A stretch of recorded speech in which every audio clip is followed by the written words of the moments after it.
This is the third day of this March 1981 7-day sesshin.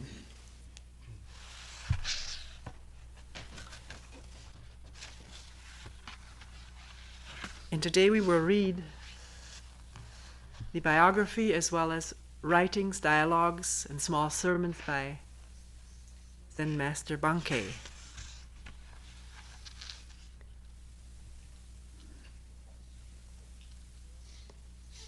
He was born in 1622 and died in 1693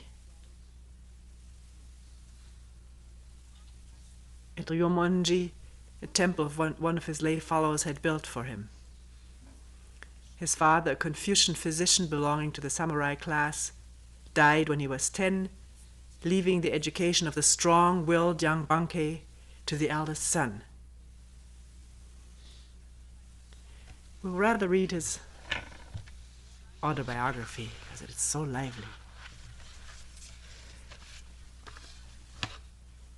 Bankei is very different from most Zen masters, as you will see. It is said of him, because he was so different, he didn't leave any successors, or any lineage or sect, but we're reading his words. Can we see into the truth of them? That's what's important. Speaking again, Bankei said, "All of you here are extremely fortunate. It was different when I was a young man. In those days there was no wise teacher to be found. Or if there was, I did not have occasion to meet up with him. For being rather headstrong, I devoted myself from an early age to exceptionally difficult training. Voluntarily, we'll add. Nobody made him do it. I experienced suffering others could not imagine. Expended a great deal of useless effort. The experience of that needless ordeal is deeply ingrained in me. It is something I can never forget." Actually, at another time he says that he never quite recovered physically from these ordeals he imposed upon himself. "That is why I come here, like this, day after day, urging you to profit from my own painful performance. I want you to be able to attain the Dharma while you are seated comfortably and easily on the tatami mats." Wow.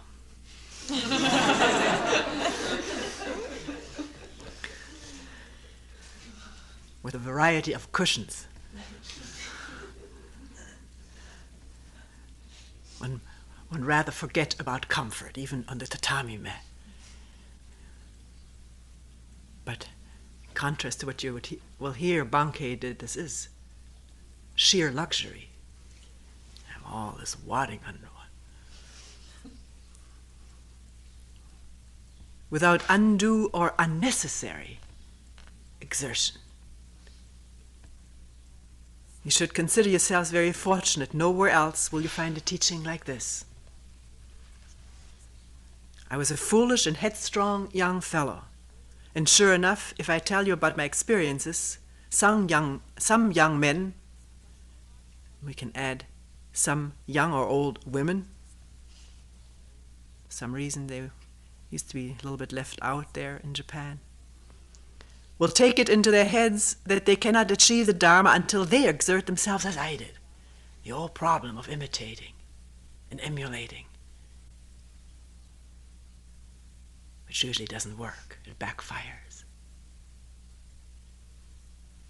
Because everyone needs to find their own way.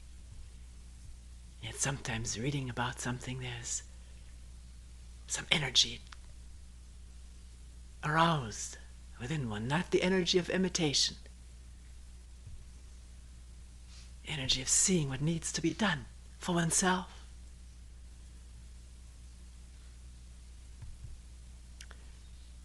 And that would be my fault, meaning if somebody started imitating me.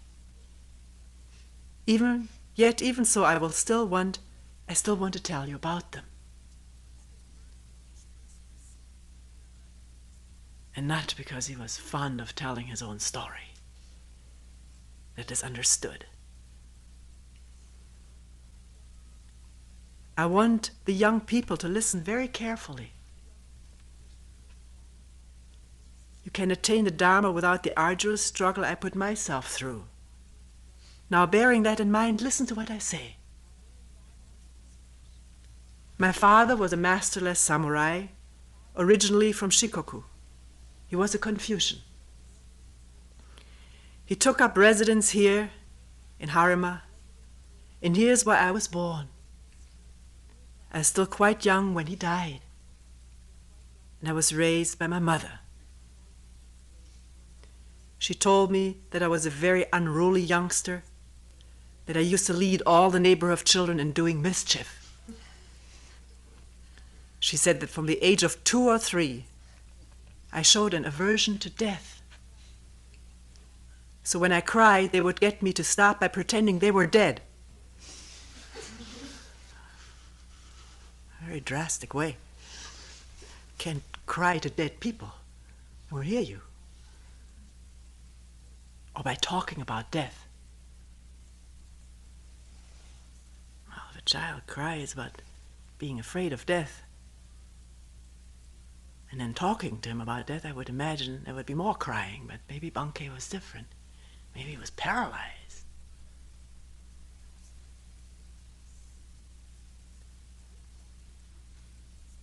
This also was used to put an end to my mischief. Someone sent me an excerpt of Bankei's biography. Never seen that or read that before. Let me read it to you.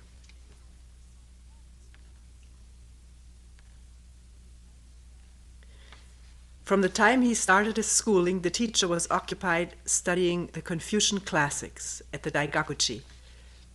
That's the next sentence in Bankei's autobiography about that he became a Confucian scholar himself. This was not to his liking, and he was always returning home early. His elder brother rebuked him for this time and time again, and he wouldn't listen. But he wouldn't listen. On his way home, he had to cross the Ibo River. The brother commanded the ferryman, "If he comes back early today, don't take him across on any account." One day, Bankei was returning early, and the ferryman followed the brother's orders. Bankei declared, "At the bottom of the river there must be solid ground." So he directly plunged to the bottom, gasped for breath, and managed to gain the opposite bank.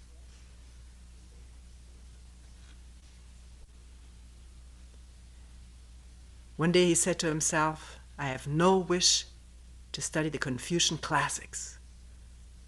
When I go back to the house, my older brother will only scold me again. The best thing for me would be to die. What wish have I to cling to life?"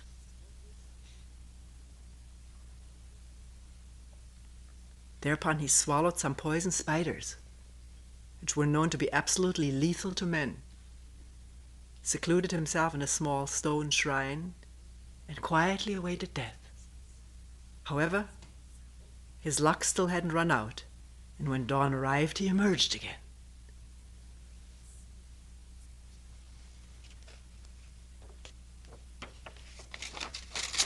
Also an evidence of his unusually strong physique and constitution. Now we continue with his autobiography. This is a collection of articles, translations which appeared at different times in the Eastern Buddhist 3-monthly journal. Then when I came of age, this being an area where Confucian learning enjoyed a great vogue at the time, I was sent to a Confucian teacher.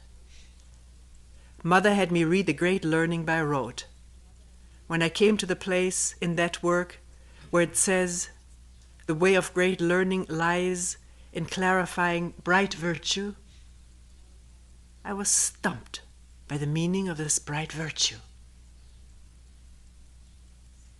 Puzzled me. What's bright virtue?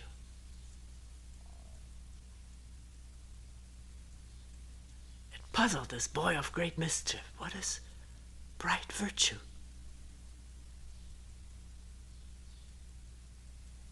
And my doubts about it remained with me for a long time. I asked some Confucian scholars what it meant, what it was like. What is this virtue like? This bright virtue. But none of them could give an answer. Which actually shows quite a humility in these Confucian teachers, that they didn't just rattle off a line of attributes of bright virtue. Such and such and such and such a behavior. They said, I don't know.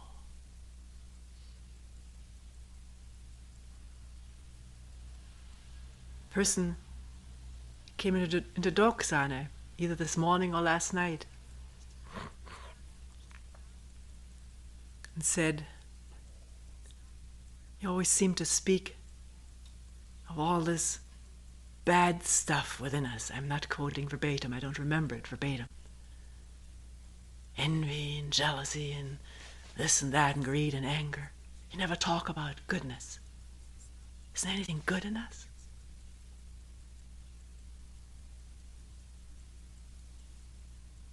Why do you ask me? Don't you need to find this out yourself? What is goodness? Not as defined by the society you happen to live in. It's very arbitrary. Not only from society to society, but within the society.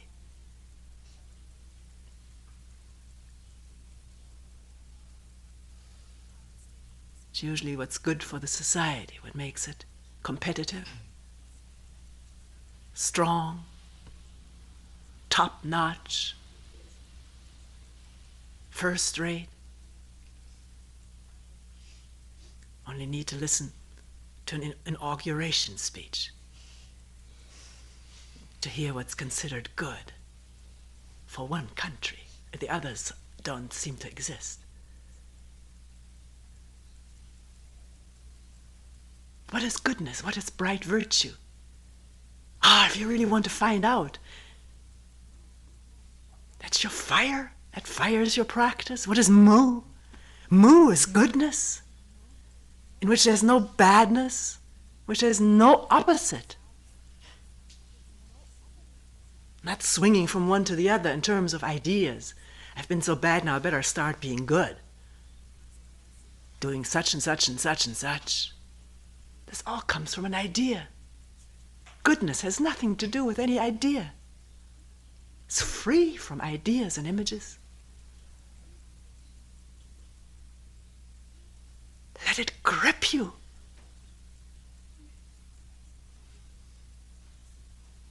Let it grip Bankei.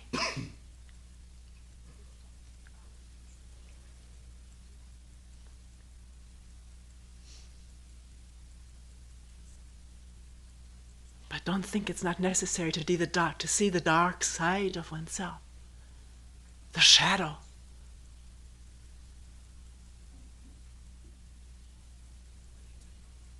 Which is the shadow of all human beings.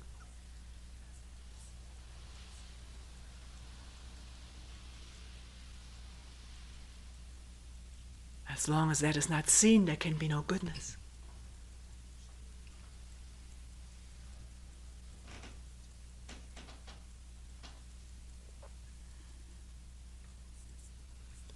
Goodness not being a good deed done to lead a fulfilled life. And the important thing really is the fulfilled life. Goodness is done for no reason.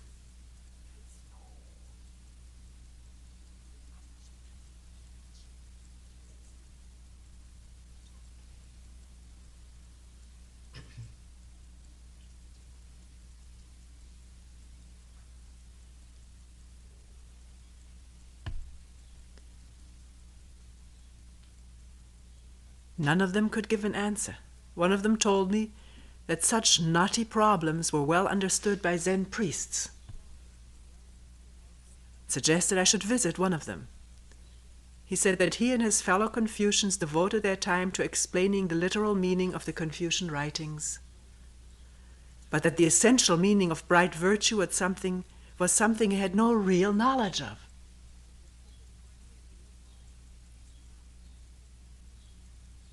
No real knowledge of. They knew what Confucius and Lao Tzu said about it, but it's not real knowledge. It's book knowledge.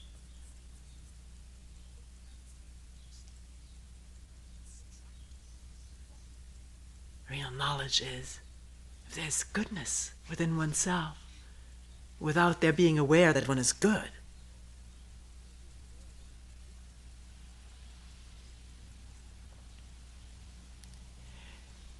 It's an interesting time when 56 or however many they were hostages came back from Iran.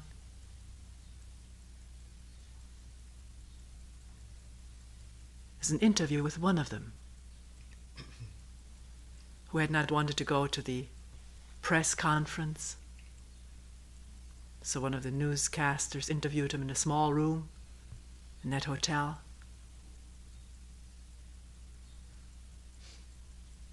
Apparently this person was a lover and expert of the Persian language and the Persian culture. That's why he was over there. And for some reason or other, he had been particularly severely treated. He had been in isolation for 9 months or something like that. And the interviewer asked him about that, asked him whether he'd ever go back there. And he said, of course I would go back. Not right now. And the interviewer said, how did you feel about these Iranians? And he said, great sorrow at seeing a people destroy themselves with hatred.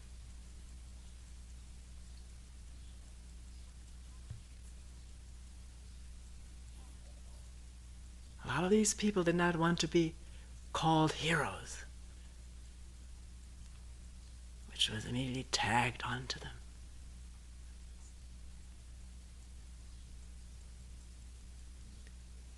Society needs heroes. Give itself a boost. Goodness knows for what. They're human beings. They emerged more human than anyone else, most of them.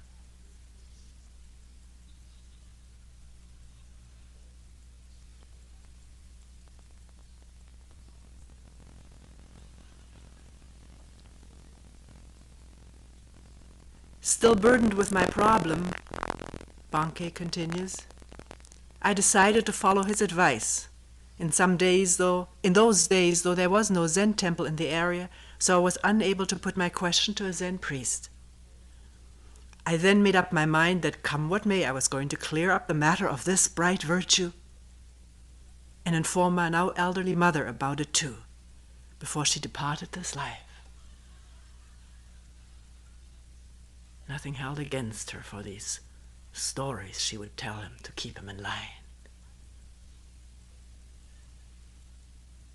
One worries so much as a mother about all the mistakes one has done.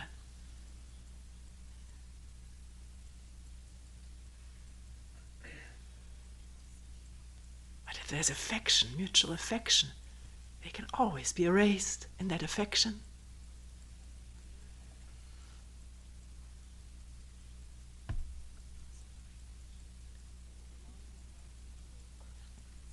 I floundered about this way and that, hoping to throw some light on bright virtue. I journeyed all over to attend sermons and talks. If I heard a sermon being held, I would immediately run off to listen. When I returned home, I would tell my mother all about it. In spite of this, bright virtue still remained beyond my grasp. It's such a beautiful thing not to be satisfied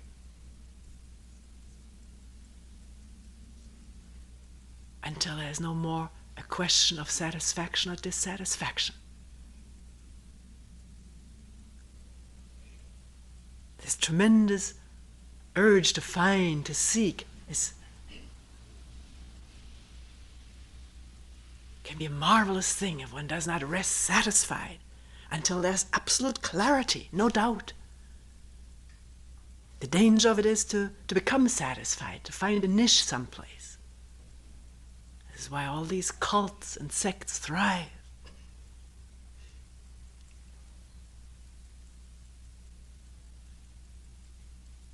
All these dissatisfied seekers who delude themselves and are being deluded into some kind of contentment.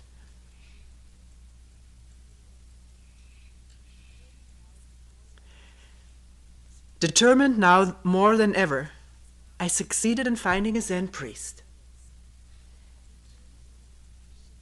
It's always said, if you're determined enough, you're going to find someone. Somehow miraculously it works this way.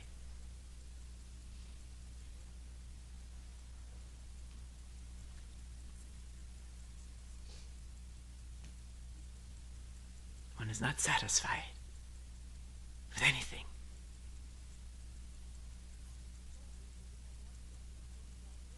He told me that if I wanted to understand bright virtue, I should do some zazen.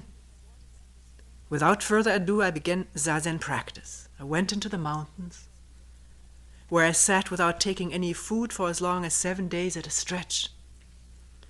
Drawing up my garments, sat directly on the sharp surface of the rocks, which means there was an idea there. That one had to endure pain to create oneself some pain. Some people feel if they have no pain in sitting, that something's wrong with them. If they only had some pain, maybe then they could work. Most of us have pain. But is this absolutely necessary? Isn't there a deep concern about one's inner confusion, the confusion of this world? Isn't that pain enough?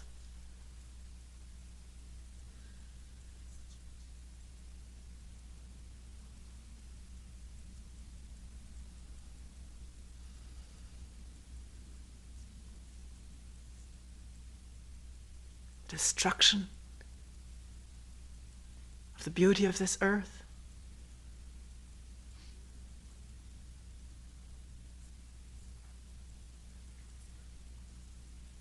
Let alone human beings.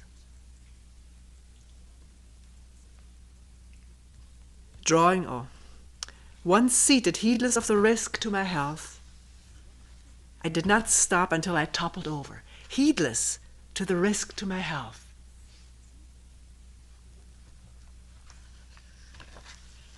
It's all right to be intelligent about taking care of oneself.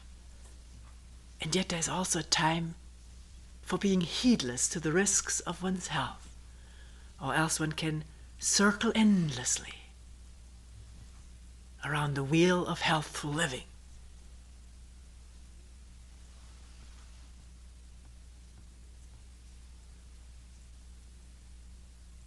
I didn't stop until I toppled over, unable to sit up any longer under my own power.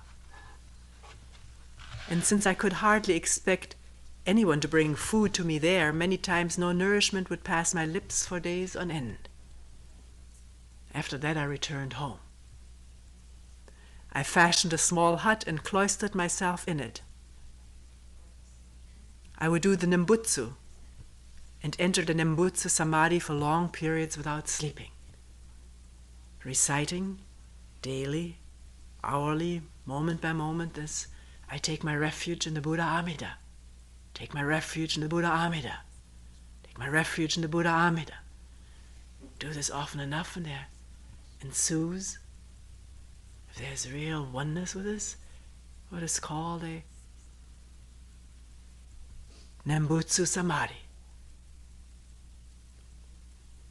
meaning a trance-like state, no awareness.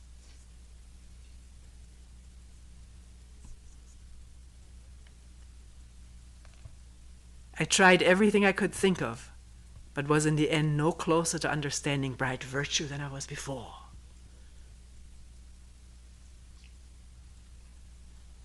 One comes out of a samadhi, if there's no understanding, well, what was there? What difference did it make?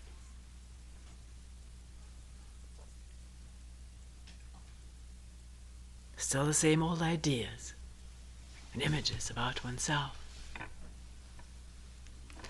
But as I was too unmindful of my physical condition, pressed myself cruelly, the skin of my buttocks became broken, causing me exquisite pain when I sat. Still, in those days, I had an excellent constitution. I didn't have to spend even a single day lying down or resting. Because of the pain, I would place layers of paper over the seat and sit on them, changing them frequently.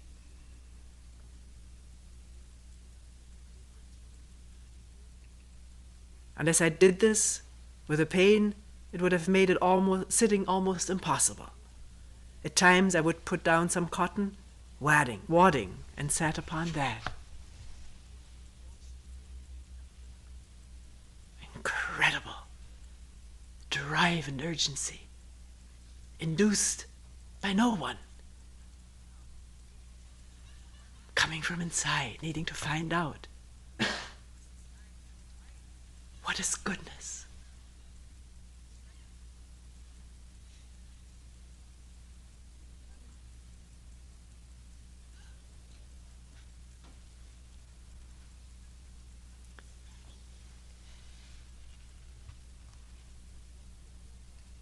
Despite these difficulties, not once did I lie down day or night. Later, these long years of physical strain suddenly materialized into serious illness. Bright virtue was not clarified, in spite of all the prolonged labor I had given to wrestling with it. Reminiscent of the Buddha and his austerities.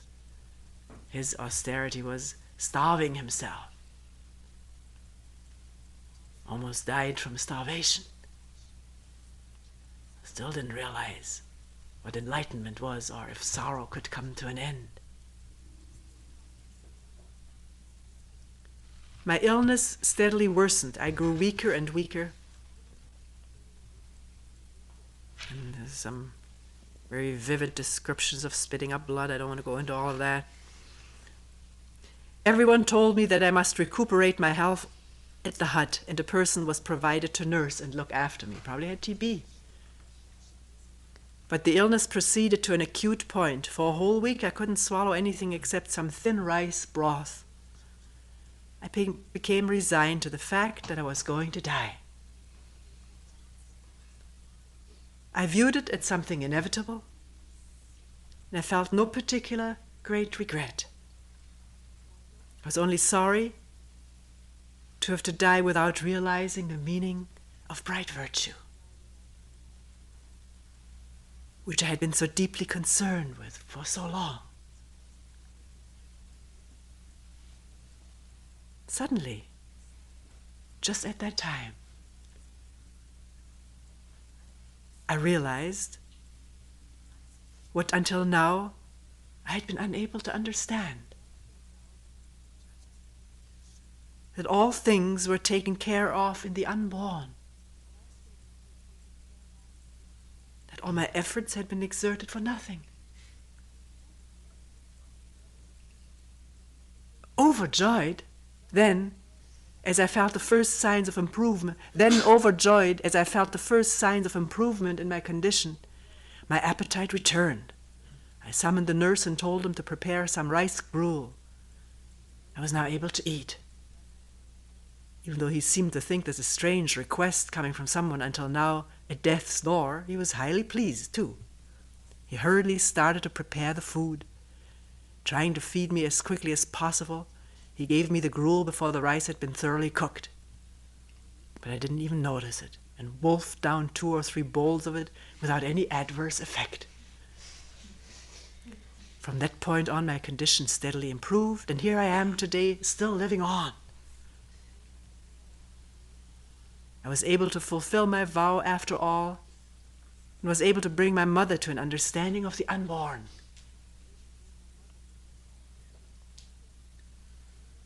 From that time up until the present day, I've encountered no one anywhere who could disprove my teaching. When I was traveling around from place to place, struggling with my problem, if only I had encountered someone who really understood things, with whom I could have spoken, I would have had not to exert all that useless effort. But there was no such person, and I engaged in prolonged and laborious austerities, subjecting my body to hardships so cruel that I still suffer from the effects even now. That's the reason I'm unable to come here and meet with you as much as I would like.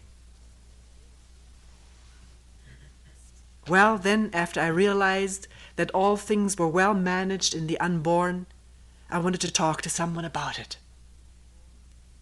As I was contemplating who I should go to, my master told me of a priest named Gudo in Mino province.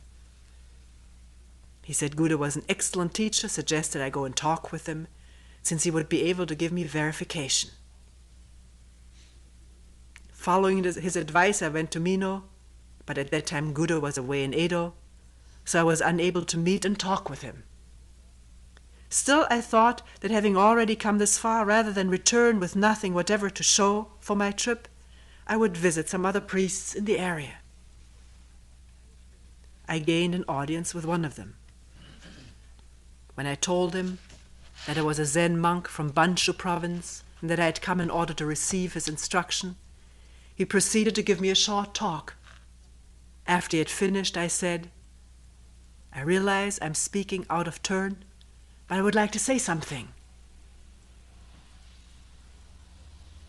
I know it's usually not done these days.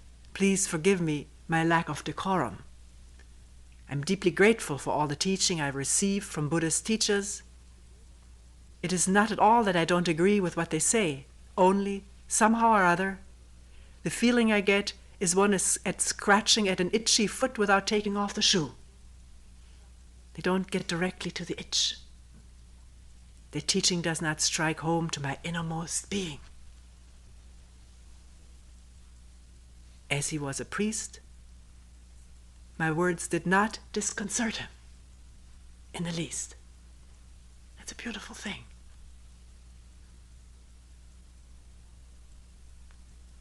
No immediate defense or attack. He answered, "Yes, of course, just as you say. We merely teach others in the same manner we've been taught ourselves, following the teachings of the patriarchs, which are found written in the sutras and the Zen sayings. It is shameful. It is not teaching based on enlightenment. Since we're not really enlightened, you're fully justified in saying that our teaching does not strike home to you, that it is like scratching an itch through a shoe. You recognize me easily for what I am. You are no ordinary man."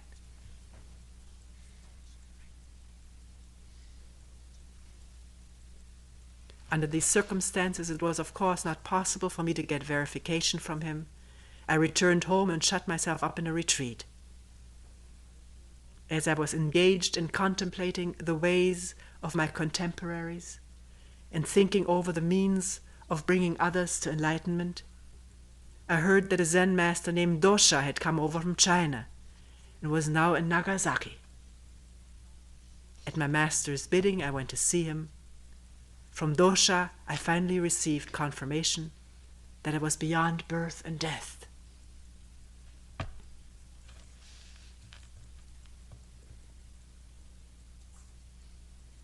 At this time, men able to give certain verification of enlightenment were very rare, and I had quite a hard time of it. That's the reason I appear here every day to meet with all of you. That way, if anyone gains enlightenment, I'm ready to give him verification of it. In that respect, you're all very fortunate. If any of you gain enlightenment, you will not be lacking for a witness to attest to it. So if someone believes that he has reached understanding, he should come forth and say so. Otherwise, listen carefully to what I tell you and establish yourselves in the unborn. which is no trifling thing. Your parents endowed each of you with a Buddha mind when you were born. It isn't really that your parents endowed you with it.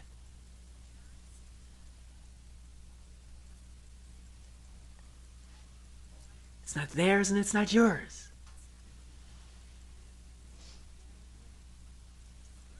This Buddha mind is unborn, and it is invariably possessed of illuminating wisdom. It doesn't use here the word bright virtue. Illuminating wisdom.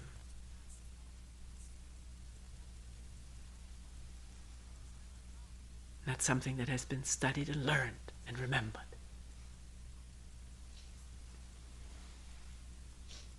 Wisdom is always new, unborn. Since it was never born, there is no need to say that it is never perishing.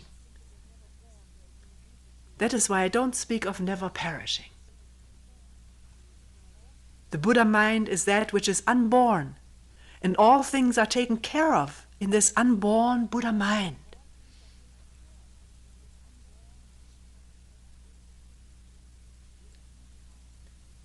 Buddhas, in quotation marks, Buddhas of the past, present, and future, and patriarchs, in quotation marks, of successive generations, received those names after they appeared in the world.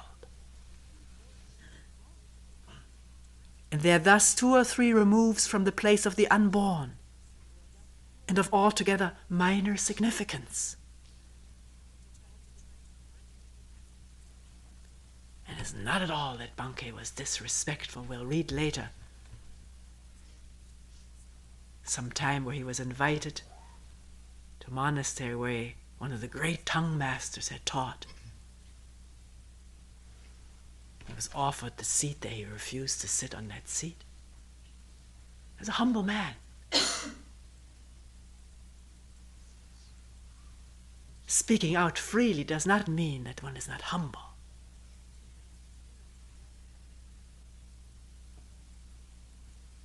Humility being nothing learned.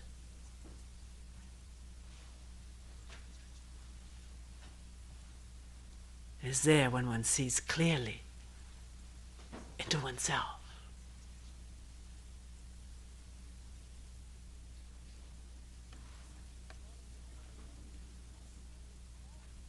To dwell in the unborn is to dwell at the very source of the Buddhas and patriarchs.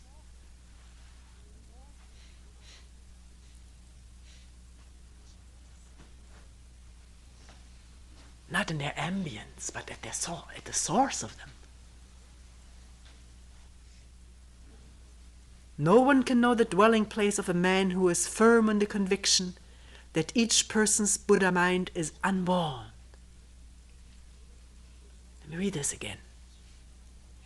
No one can know the dwelling place of the man who is firm in the conviction that each person's Buddha mind is unborn.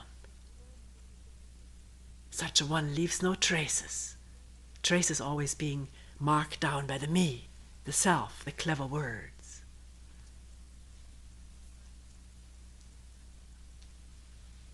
The expectations, the wants, the regrets.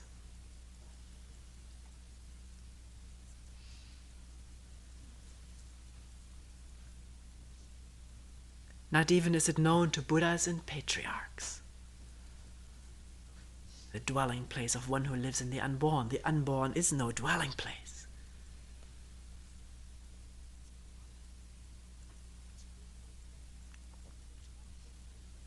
If you are firmly established in it, simply and without even any arduous expenditure of effort, while sitting on the mats, you are living Tathagata. So where is one living? In the unborn or in one's thoughts and concerns and worries? Or is there only the questioning?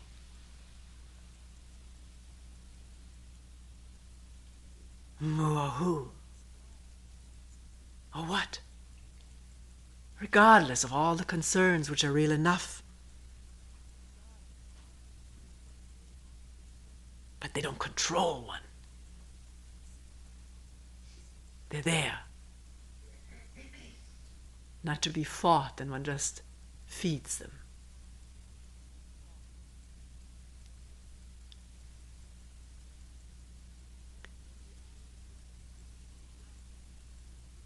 Then the eye with which to see others will open in you, and you will be able to see things from the standpoint of realization.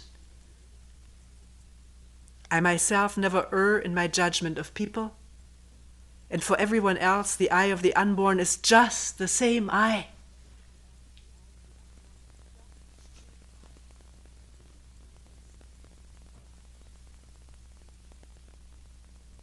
There's only one eye, there's only one seeing.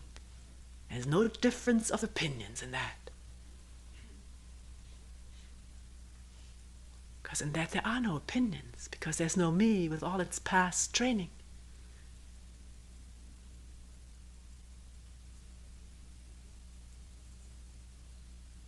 For that reason, the Zen sect is also known as the sect of the clear-eyed. And because when your attainment is achieved, you're dwelling in the unborn Buddha mind, it is called the Buddha mind sect as well. When the eye to see others is truly opened, and you see into their very hearts, you may consider that the Dharma is fully realized. For then and at that very place it is. We will hear later that Bankei has plenty to say of turning the Buddha mind into the one of a hungry ghost or an angry demon. He has more to say about this than, as far as I can tell right now, any other Zen master has. Because he talked and lived with ordinary people. That was his audience. The majority of his audience. But since he just talked about this seeing into the heart of someone else, let's quickly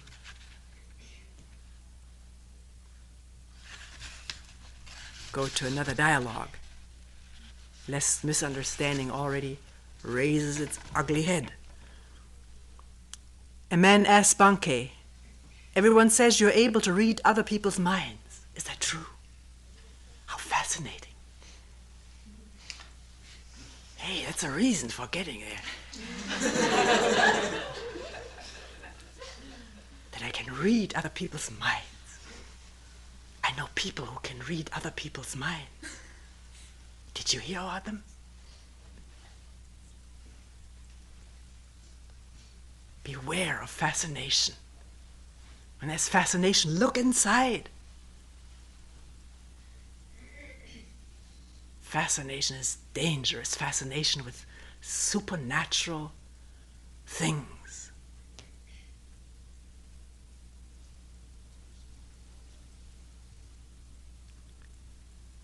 We all want them to be there and be in touch with them. Why? Look into yourselves for that. Because you can be so easily deluded and roped in. And mouth something that you don't understand yourself.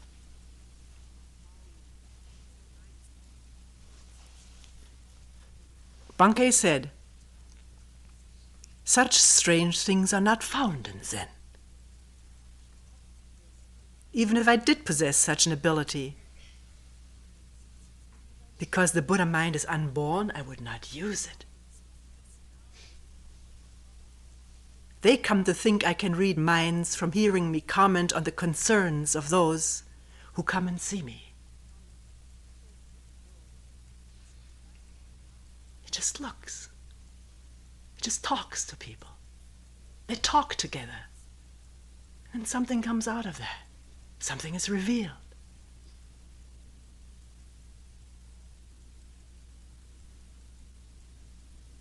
No need to read the content of thoughts. Who wants to?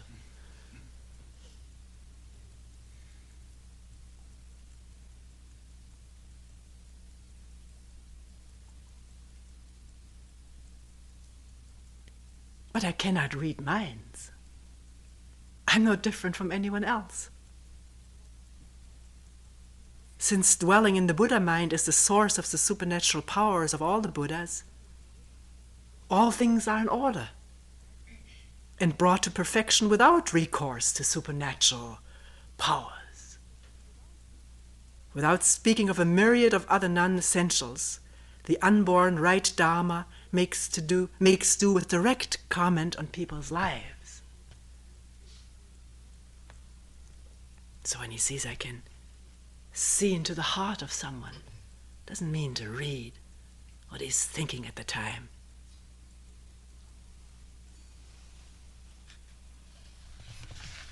There's another similar dialogue someplace.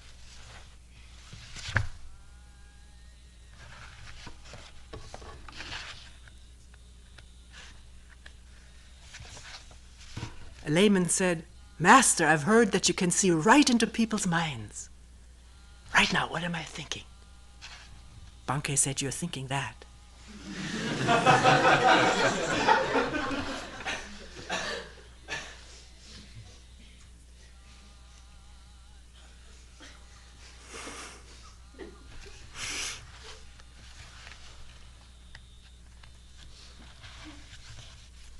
A person from Izumo asked Bankei, when someone is enlightened as you are, can he see at will the past, present, and future in the palm of his hand? Bankei answered, "Is that question something you thought up beforehand? Or did it occur to you just now?" "It didn't come into my head just now when I asked it. It's something I thought about before," he said. And Bankei's answer was, "In that case, it will be all right to leave that for later. What you must do first of all is to get to the bottom of your own self. Right now. Until you do, no matter how much I tell you what the three worlds, that's the world of the past, present, and future, look like, you won't be able to see them.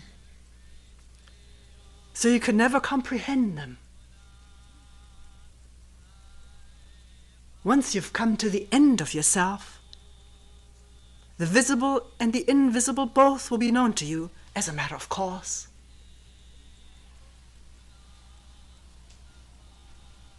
Form is only emptiness, emptiness only form. You miss the point completely when you ask questions that would best be put off until later about unimportant details, such as, can I see the three worlds or not? Instead of dealing with the matter of your own self today, right now. It's misdirected effort. It's completely irrelevant to you. It's like counting up somebody else's money for him. You won't get a penny of it yourself. Therefore, listen to what I tell you. What is important right now is for you to get to the bottom of yourself. Get to the bottom of this who or moo or what. Not knowing what the bottom is. Not expecting any bottom. Expecting nothing.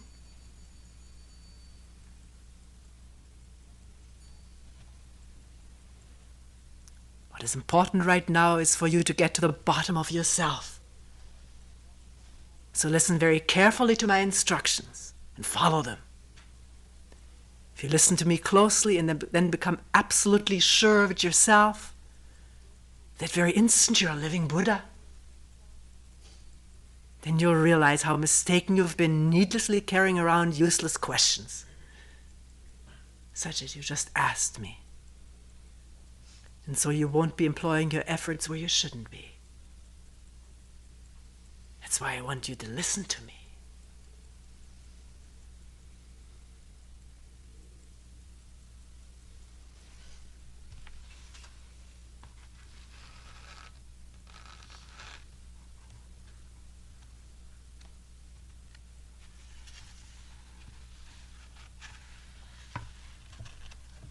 A monk came to Bankei and said,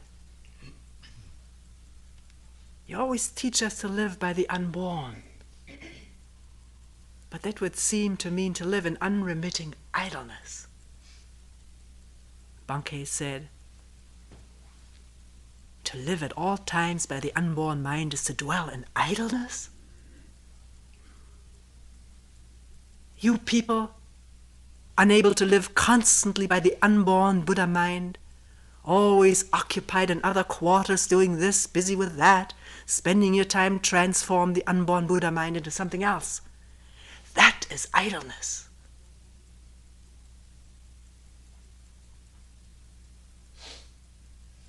The monk made no reply. Bankei then told him, "Live by the unborn, for it is far from idleness."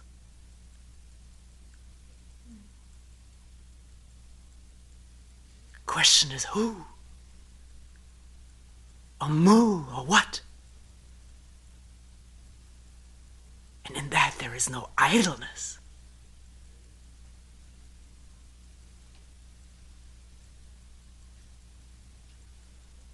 Or is there?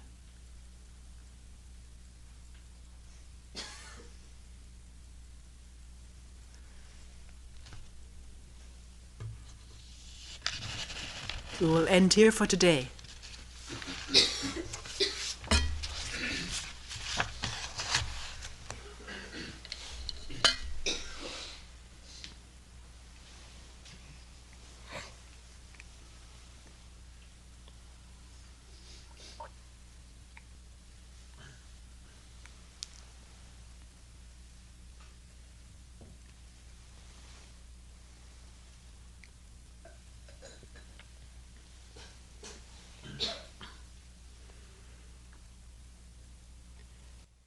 The four vows. All beings without number. I vow to liberate endless blind passions. I vow to uproot Dharma gates beyond measure. I vow to penetrate the great way of Buddha. I vow to attain all beings without number. I vow to liberate endless blind passions. I vow to uproot Dharma gates beyond measure. I vow to penetrate the great way of Buddha. I vow to attain all beings without number. I vow to liberate endless blind passions. I vow to